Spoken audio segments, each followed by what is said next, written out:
اقوى طريقه لانتاج الصور وتحويلها لفيديو بالذكاء الاصطناعي بضغطة زر. وكالعاده قبل ما نبدا الفيديو ما تنساش تضغط لايك وتشترك في القناه وتفعل زر الجرس علشان يوصلك كل جديد.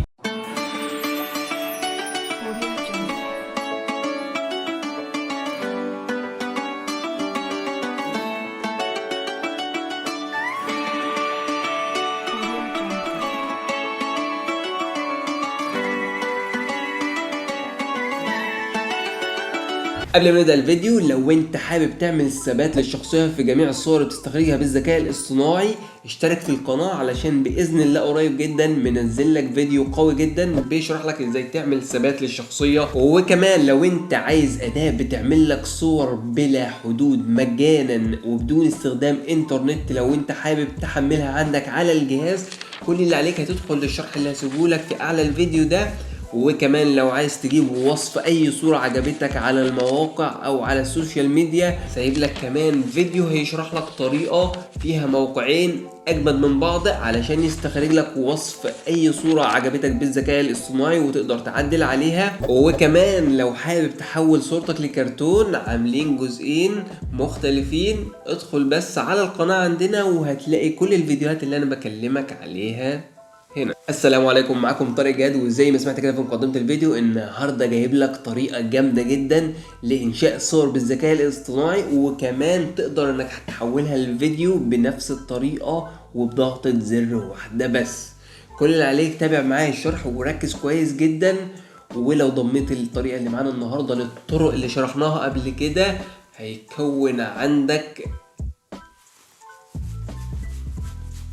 مش عارف، ملهاش معنى في دماغي بصراحه. من خلال الرابط اللي هسيبه لك اسفل الفيديو في الوصف هيدخلك على رابط التدوين الخاصه بموضوعنا النهارده. اول ما بتدخل على التدوينه بتظهر معاك بالشكل اللي انت شايفه ده. هنا هتلاقي شويه معلومات عن الموقع اللي معانا النهارده، وهو موقع ديكوهير. الموقع ده جامد جدا في انشاء الصور بالذكاء الاصطناعي، بيديك عدد كبير من الصور تقدر تحول بيه صور للذكاء الاصطناعي. لو فتحنا الصورة دي زي ما انت شايف كده في الخطة المجانية عندهم على الموقع، بتقدر ان انت تعمل 1000 صورة كل شهر. يعني كل شهر ليك 1000 صورة مجانية تقدر تنشئها باستخدام الموقع، صور بالذكاء الاصطناعي. وكمان كل شهر ليك 10 فيديوهات. ومجرد ما بتنزل لاخر التدوينه كده هتلاقي عندك اضغط هنا. اول ما بتضغط على كلمه تحميل كده هيوجهك مباشره للموقع، هيفتح معاك الموقع بالشكل اللي انت شايفه ده. كل اللي عليك خطوات سهله وبسيطه علشان تسجل دخول. هتضغط جيت ستارت وهيبدأ يوجهك لصفحة تسجيل الدخول. الموقع ومعظم مواقع أو أدوات الذكاء الاصطناعي طرق التسجيل فيها بيبقى عن طريق جوجل بس قولا واحدا. هتضغط كده continue with جوجل، وهتختار كده مثلا ايميل علشان نسجل بيه، وهنضغط هنا continue.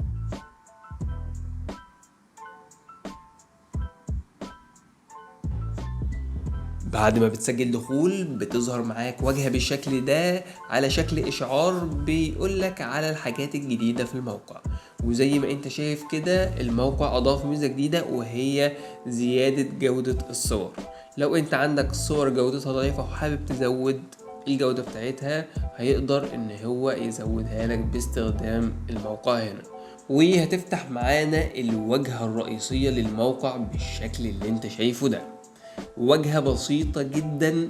كل اللي عليك انك في الخانة اللي في الاسفل دي هتكتب الوصف اللي انت حابب تكتبه، فهيبدأ ان هو ينتج معاك صور مباشرة وبسرعة رهيبة جدا.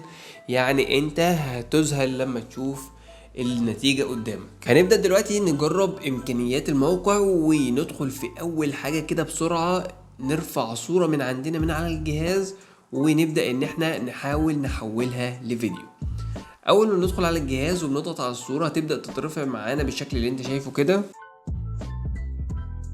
وبمجرد ما بتترفع بيظهر معانا خانتين كده اسفل الصورة. خانة منهم دي المسؤولة عن تحويل الصورة لفيديو، والخانة التانية اللي هي الميزة الجديدة اللي اضافوها اللي هي الاب سكيل، اللي بيتم رفع جودة الصور لو انت عندك صورة جودتها ضعيفة. فاحنا دلوقتي هنجرب الفيديو. فبمجرد ما بتضغط كده بالشكل ده هيظهر معاك خانة جديدة. الخانة دي مكتوب فيها فيديو موشن اللي هي الحركة في الفيديو. فاحنا دلوقتي هي معمولة على 5، اقل حاجة عندك 0 واعلى حاجة عندك 10. هنخليها كده مثلا على 10 وهنبدأ نضغط جنريت، نضغط على علامة صح. هيبدأ دلوقتي ان هو يحول الصورة دي لفيديو. هتظهر معانا في الخانة كده في اسفل الصورة بالشكل اللي انت هتشوفه دلوقتي. بعد ما بتنتهي عملية التحويل بتظهر معاك بالشكل اللي انت شايفه ده. بتضغط كده عليها ضغطة واحدة بس كده علشان يبدأ يشغل لك الفيديو علشان تشوف الحركة اللي عملها لك.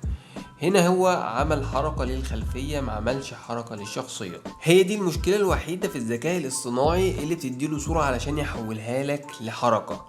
هنا مفيش اي طريقة انك تتحكم في الحاجة اللي هتتحرك في الصورة.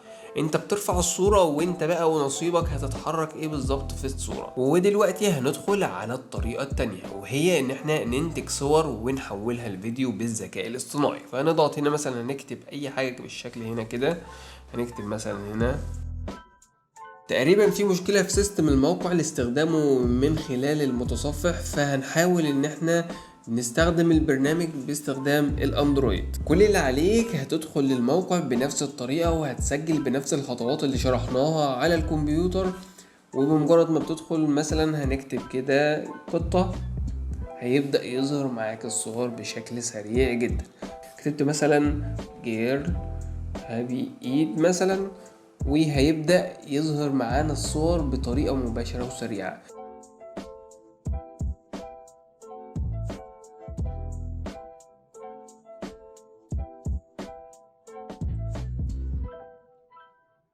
هنختار مثلا صورة من الصور دي كده، وليكن مثلا الصورة دي. ومجرد ما بناخدها كده هنبدأ ان احنا نحولها لفيديو. بعد ما انتهت عملية التحويل هنضغط كده علشان نبدأ نشغل الفيديو، وهنضغط تشغيل. وزي ما انت شايف بالشكل ده هو عمل حركة خفيفة كده للشخصية. وزي ما انت بتزود وتقلل في حركة او في الموشن بتاعت الفيديو في الاختيار اللي بيجيلك وانت بتحول الصورة لفيديو، هيحاول ان هو يزود لك في الحركة او يقلل فيها. وبكده نكون وصلنا لنهاية الفيديو اللي كان معانا النهاردة. ما تنساش تشوف الفيديوهات اللي قبل كده، فيديوهات جامدة جدا. وكمان ما تنساش تعمل لايك وتشترك في القناة وتفعل زر الجرس علشان يوصلك كل الفيديوهات اللي من سلسلة الذكاء الاصطناعي أول ما تنزل. سبحانك اللهم وبحمدك، أشهد أن لا إله إلا أنت، أستغفرك وأتوب إليك.